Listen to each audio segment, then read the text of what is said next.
Doctor व्यास आपका रुख करूंगी, क्योंकि हमने एलोपैथिक जो एक तरीके का हम कहें कि एरिया हमने कवर किया है और लोगों को समझाया कि किस तरीके से काम करना ज़रूरी है उस पर।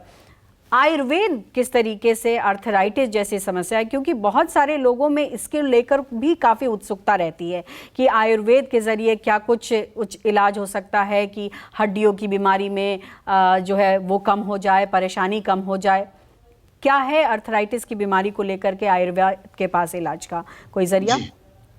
जैसा कि डॉक्टर उमा कुमार जी ने भी कहा था कि ये दो प्रकार का होता है, तो आयुर्वेद भी एक तो क्षयजन्य के रूप में मानता है और दूसरा लाइफस्टाइल डाइट, इन दोनों के कारण भी।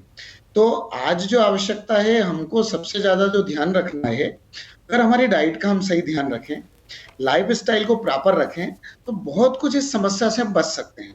और इसके लिए अवेयरनेस की सबसे ज्यादा आवश्यकता है कि हम अगर उनको थोड़ा सा समय समय पर इसके लिए कोई लेक्चर के माध्यम से या इस प्रकार से डाइट लाइफस्टाइल के बारे में लोगों को अगर हम अच्छे से प्रेरित करते रहें, क्योंकि कई बार क्या होता है कि बहुत ज्यादा अधिक स्पाइसी, मसालेदार, ज्यादा ऑयली चीजें अपन व्यक्ति खाते हैं, और आयुर्वेद में इसको आम कहते हैं। मतलब डाइजेशन होने के बाद में अगर प्रॉपर पाचन सही नहीं हुआ, तो वो जो आम रहता है वो इस प्रकार की व्याधि को उत्पन्न करता है, जिसको हम फ्री रेडिकल्स के रूप में भी समझ सकते हैं।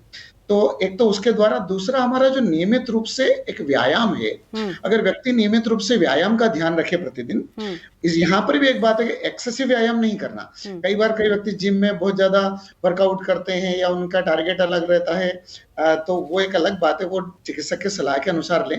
पर प्रतिदिन नियमित रूप से अगर हम थोड़ी देर के लिए अगर व्यायाम करते हैं, तो हम स्वस्थ बने रहते हैं, हमारी अस्थियों का, संधियों का, शरीर का हम ज्यादा अच्छे से ध्यान रख सकते हैं। कुछ टिप्स दे पाएंगे डॉक्टर साहब हमारे युवा वर्ग को, कुछ टिप्स दे पाएंगे जो कि ऑस्टियोआर्थराइटिस या स्पॉन्डिलाइटिस जैसी समस्याओं से जूझ रहे हैं या बैकएक उनके साथ काफ़ी ज़्यादा रह रहा है? क्योंकि अगर देखा जाए तो एमएनसीज में जो वर्क होता है वो काफ़ी लंबा होता है और आप सिटिंग जॉब में ही होते हैं, तो जाहिर तौर पर वहाँ पर समस्या काफ़ी ज़्यादा दिखाई पड़ती है। तो उन लोगों के लिए क्या आप टिप्स देना चाहेंगे? यस, देखिए, जिनका जॉब जिस सब प्रकार का है, अगर किसी को थोड़ा सा अधिक समय तक, मॉर्निंग 8 टू शाम को 6-7 बजे तक कंटिन्यू काम करना है, तो वो लोग भी उस समय में से शाम के समय थोड़ा सा मेडिटेशन या कुछ समय के लिए रिलैक्सेशन, उस चीज का ध्यान रखें। थोड़ा सा नियमित रूप से आसन और प्राणायाम, इन दोनों चीजों का ध्यान रखें। कई अलग अलग आसन बता रखे हैं, एक तो आसन उस प्रकार। जी बिल्कुल, शायद आवाज़ नहीं मिल पा रही है। अभी थोड़ी देर में फिर हम उनको कोशिश करेंगे कनेक्ट करने की। तब तक मैं डॉक्टर उमा कुमार का रुख कर लेती हूँ। मैम, रूमेटॉइड अर्थराइटिस जब हम बात करते हैं तो कई बार एक समस्या आती है मरीजों के सामने कि ऑर्थो के पास जाना है या रूमेटॉइड के पास जाना है, डिपार्टमेंट के पास जाना है। ये जो कन्फ्यूजन होता है कई बार बीमारी को और बढ़ा देता है। तो यहाँ ये समझने की ज़रूरत है और आप काइंडली इसको समझाएं कि जो मरीज़ अर्थराइटिस की बीमारी से गुजर रहा है लेकिन उसे पता नहीं है कि अर्थराइटिस है, वो सबसे पहले कहाँ पहुँचे और किस तरीके से वो इलाज के लिए आगे बढ़े। पल्लवी जी, सबसे पहले तो बिना समय गंवाए मैं आपको मुबारकबाद देना चाहूँगी कि आप इस प्रोग्राम के माध्यम से लोगों में बहुत इम्पोर्टेंट जानकारी फैला रहे हैं, तो थैंक यू सो मच। और जहाँ तक बात है लोगों में ये जो गठिया है उसको फैलने की,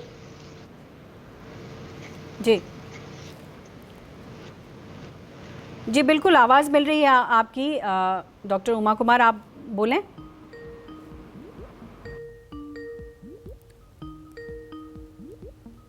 आप अब मेरी आवाज़ सुन पा रही हैं डॉक्टर उमा कुमार? हाँ, मेरी आवाज़ नहीं आ रही थी? जी बिल्कुल, आपकी आवाज़ आ रही है। आप जी बिल्कुल, आप जारी रखें। आपका क्वेश्चन लास्ट पार्ट में नहीं सुन पाई थी। जी, मैं ये कहना चाह रही थी कि सबसे पहले ये कैसे समझा जाए कि व्यक्ति अर्थराइटिस से जूझ रहा है, क्योंकि कई बार ऐसा होता है कि जॉइंट पेन हो गया, स्पॉन्डिलाइटिस हो गया, ऑस्टियो अर्थराइटिस है, लेकिन कोई मरीज़ ये समझ नहीं सकता, आम मरीज़ इसको नहीं समझता। वो सीधे अगर ऑर्थो के पास भी जाता है तो वहाँ भी उसे उस समस्या का निदान नहीं मिलता है। फिर वो वहाँ रिमेटॉइड अर्थराइटिस को लेकर के रिमेटोलॉजी विभाग में पहुंचता है, तो उस वक्त तक वो काफ़ी समय बीत चुका होता है और बीमारी और आगे बढ़ चुकी होती है। तो यहाँ उन मरीजों को समझाइए कि पहले कैसे समझे कि ये समस्या किस विभाग की है और कैसे पहुँचे। जी देखिए, ऐसा है कि पहले तो ये समझना ज़रूरी है कि जो रूमेटोलॉजिकल इलनेसेस होती हैं, यानी कि जोड़ों से संबंधित समस्याएं, उनका ज़्यादातर इलाज मेडिकल होता है, ट्रीटमेंट। और ऑर्थोपेडिक्स देखा जाए तो वो एक सर्जन होते हैं। जैसे कि अगर किसी चीज को कहीं सर्जरी की जरूरत है तो रूमेटोलॉजिस्ट उसको डील नहीं कर पाएगा। और जहाँ हमारे देश में क्योंकि रूमेटोलॉजिस्ट कम है, और तो ये समस्या हमेशा रहती है कि हर आदमी रूमेटोलॉजिस्ट के पास नहीं पहुंच सकता। तो अगर किसी को जोड़ों में दर्द की समस्या कुछ समय तक बनी हुई है, उसके अलावा जैसे सुबह सो के उठते हैं तो जकड़न रहती है हाथों में, जो कि आधे घंटे तक से ज्यादा रहती है, साथ में बुखार आ रहा है, मुंह में छाले हो जाते हैं या बाल झड़ने शुरू हो गए हैं, शरीर पे किसी भी वजह से चकत्ते होने लगते हैं, कमर में दर्द होता है, जो कि आप जब सोते हैं तो मिडनाइट में आपकी नींद टूट जाती है दर्द से, या सुबह सो के उठते हैं तो दर्द हो रहा होता है, जब चलना फिरना शुरू करते हैं तो दर्द में थोड़ा आराम मिल जाता है, हाथ ठंडे में, बहुत ठंडे मौसम में नीले पड़ जाते हो, या शरीर जो स्किन है वो टाइट हो रही है, वेट लॉस हो रहा है, वजन कम हो रहा है, यानी कि बहुत ज्यादा अनएक्सप्लेन थकान रहती है। तो इस तरह की कुछ समस्याएं अगर मरीज में बनी हुई है तो उसको प्रेफरेबली रूमेटोलॉजिस्ट के पास जाना चाहिए। नहीं है रूमेटोलॉजिस्ट अवेलेबल तो फिजिशियन के पास जाना चाहिए। लेकिन जो दूसरे प्रकार की समस्या है, जैसे डिजेनरेटिव जॉइंट डिसऑर्डर है, तो ऑर्थोपेडिक्स के पास भी जा सकते हैं। इनफैक्ट उसमें कोई हर्ज नहीं है, दे कैन हैंडल इट। लेकिन आज के टाइम में ये बहुत जरूरी है कि इन सब बीमारियों का इलाज प्रॉपरली शुरू किया जाए, और जो बीमारियां होती हैं इसमें बहुत स्पेशलाइज्ड मेडिसिन दी जाती हैं, और ये बीमारियां सिर्फ जोड़ों तक ही सीमित नहीं रहती, इनका असर दूसरे मेजर ऑर्गन पे भी आता है, जैसे किडनीज हुए, लंग्स हुए। और एक आर्थराइटिस से अगर मरीज प्रेजेंट कर रहा है तो जरूरी नहीं है कि उसको रूमेटॉइड आर्थराइटिस ही निकले, बहुत दूसरी भी आर्थराइटिस हो सकती है, जिसके लक्षण अगर हम अप्रोप्रिएट टेस्ट ना कराएं या उन बीमारियों के बारे में जानकारी ना हो तो हम इलाज नहीं कर पाएंगे। कुल मिलाकर सही समय पर सही जगह पहुंचना बहुत ज़रूरी है, तभी किसी बीमारी को हम कह सकते हैं कि जल्दी हैंडल कर सकते हैं और इलाज कर सकते हैं।